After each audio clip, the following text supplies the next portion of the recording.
സേമിയ ഉപയോഗിച്ചാണ് ഇത് ഉണ്ടാക്കിയത്. എങ്ങനെ ഉണ്ടാക്കണം നോക്കാം. ആദ്യം 300 ഗ്രാം സേമിയ എടുത്ത് മിക്സിയിലിട്ടൊന്ന് ക്രഷ് ചെയ്തിട്ടുണ്ട്.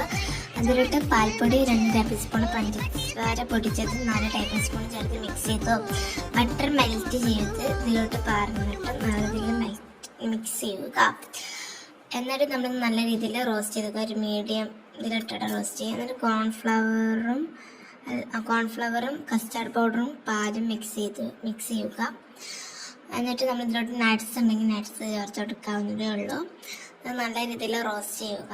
നല്ല ബ്രൗൺ ഷെയ്ഡ് ആകുമ്പോൾ നമ്മൾ പാത്രത്തിലോട്ട് മാറ്റി, പിന്നെ നമ്മൾ ഒരു പാക്കറ്റ് പാല് അതിലോട്ട് നമ്മൾ ആദ്യം പഞ്ചസാര ചേർത്ത്, പിന്നെ തിളച്ച് വന്നതിന് ശേഷം നമ്മൾ ഈ മിക്സും കൂടി ചേർത്ത് കുറുക്കി എടുക്കുക. എന്നിട്ട് പിന്നെ ലെയറിലാക്കി ഫ്രിഡ്ജിൽ വെച്ച് 1 ദിവസം കഴിഞ്ഞതിന് ശേഷം അടിപൊളി ടേസ്റ്റ്.